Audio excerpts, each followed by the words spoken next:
Motor hajmi hamyoningiz dushmani yoki eng yaqin do'sti. Litrlar ortidagi yashirin haqiqat. Assalomu alaykum aziz avtomobil ishqibozlari va bozor arafasida turgan bo'lajak haydovchilar. Mashina bozoriga tushganingizda yoki do'stlar davrasida o'tirganingizda qulog'ingizga eng ko'p chalinadigan gap nima? 70-75 liganda. Albatta, bu 1,5 talikmi yoki 2 talik motor baribir boshqachada degan iboralar. Lekin bu raqamlar aslida hamyoningizga, asab tizimingizga va kundalik hayotingizga qanday ta'sir qilishi haqida hech chuqur o'ylab ko'rganmisiz?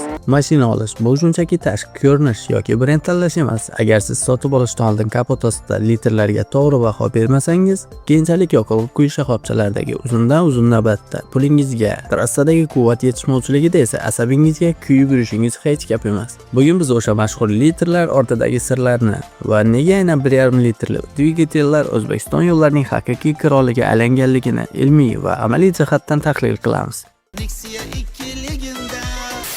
Videoni diqqat bilan kuzatib ko'ring, chunki o'rtadagi birgina texnik detalni o'tkazib yuborsangiz, nima uchun kichik motorli mashina sizni kutilmaganda qarshroq qilib qo'yishi mumkinligini tushunmay qolasiz.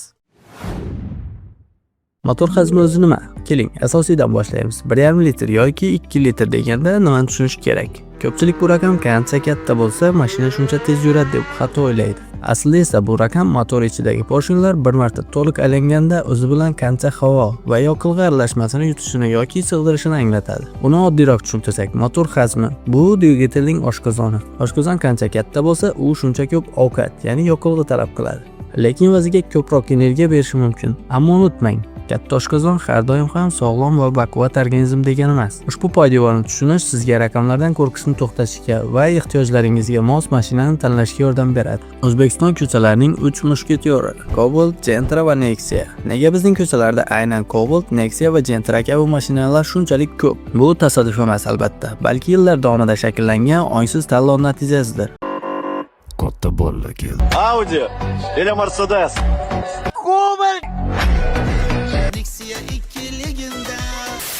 Bu uchun bir nechta jiddiy sabablar bor. Birinchi, yoqilg'i sifati va chidamlilik. Bizdagi benzin sifati ayniqsa viloyatlarda har doim ham ideal bo'lavermaydi. 1,5 litrli ushbu motorlar bizdagi barcha benzin sifatiga eng chidamli va kechirimli hisoblanadi. Ikkinchi, iqtisodiy balans, soliqlar, sug'urta va eng muhimi kundalik xizmat ko'rsatish xarajatlari aynan shu hajm uchun eng hamyonbop nuqtada to'xtagan. Uchinchi, iqlim moslashuvchanligi. Bizning jazirama issiq va changli havomizda bu motorlar o'zini to'liq oqlagan. Lekin nima uchun aynan 1,5 litr? Nega 1.2 emas yoki 1.8 emas? Bu savolning javobi bizni kichik motorlarning yashirin xavfi haqidagi haqiqatlarga yetaklaydi. Kichik motorlar tejamkorlikmi yoki tuzoq? Spark yoki Onix kabi kichik motorlar, ya'ni 1.2 litrli mashinalar asosan shahar ichida, tirbandliklarda epchilik bilan yurish uchun yaratilgan. Ular shaharda kam yoqilg'i sarflashi bilan sizni xursand qiladi. Biroq trassaga chiqqanda manzara butunlay o'zgarib ketadi. Nega kichik motorlar katta yo'lda kuchsizlik tuyuladi? Chunki yuqori tezlikni ushlab turish uchun bu kichik hajmga ega quvvat yetishmay qoladi. Natijada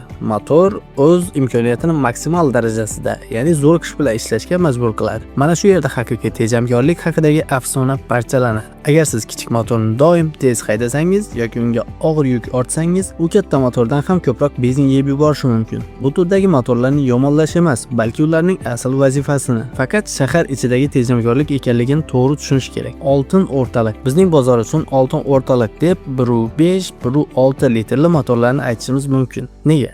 Chunki bu hajm, quvvat va tejamkorlik o'rtasidagi mukammal balansni ta'minlaydi. Universal foydalanishligi. Ular har doim shahar ichidagi start-stoplarda ham viloyatlararo uzoq yo'llarda ham birdek ishonchli xizmat qiladi. Servis qulayligi. Ustalarimiz bu motorlarning tilini juda yaxshi bilishadi. Ehtiyot qismlarini esa har qanday qishloq do'konlardan ham topish imkoni bor.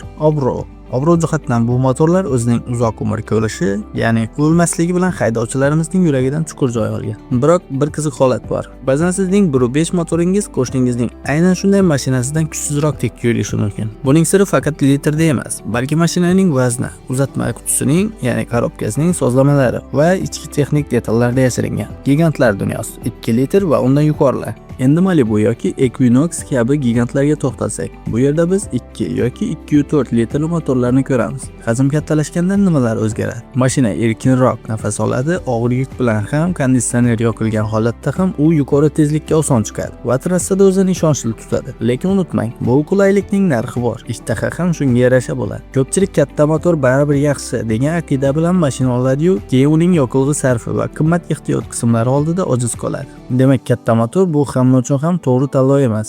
Gaz yoki benzin, qaysi motor chidamliroq? Mana biz qidiruv tizimlarining oltini bo'lgan eng nozik nuqtaga keldik. Yoqilg'i turi. O'zbekiston sharoitida gaz o'rnatish juda ommalashgan. Tajriba shuni ko'rsatadiki, 1.5 litrli motorlar gazga eng chidamli va moslashuvchan hisoblanadi. Aksincha, 1.2 litrli kichik motorlar gazga juda tez charchaydi. Nega? Chunki gazning yonish harorati yuqori va kichik motor u beradigan quvvatni qoplash uchun doimiy yuqori bosim, boshqa tilda aytganda stress ostida ishlashga majbur bo'ladi. Bu esa uning resursini tezda tugatadi. Katta motorlar esa har bir aylanishda kamroq bosim olganligi uchun uzoqroq yashaydi. Aynan shuning uchun ham yo'llarimizda 20 yillik 1.6 litrli motorlar hali ham tirik yuribdi. Xulosa o'rnida hamyoningizni asrash uchun oddiy qoidalarga amal qiling. Birinchidan, shahar haydovchisi bo'lsangiz, agar asosiy yo'lingiz uy, ish bo'lsa va trassaga kam chiqsangiz, kichik motorlar siz uchun yetarli va tejamkor. Ikkinchi, universal haydovchi bo'lsangiz, ham shahar, ham viloyatlarga qatnash, qolaversa gazda yurish niyatingiz bo'lsa, 1.5 litr sizning eng yaqin do'stingiz. Uchinchi, komfort va quvvat ishqibozi bo'lsangiz,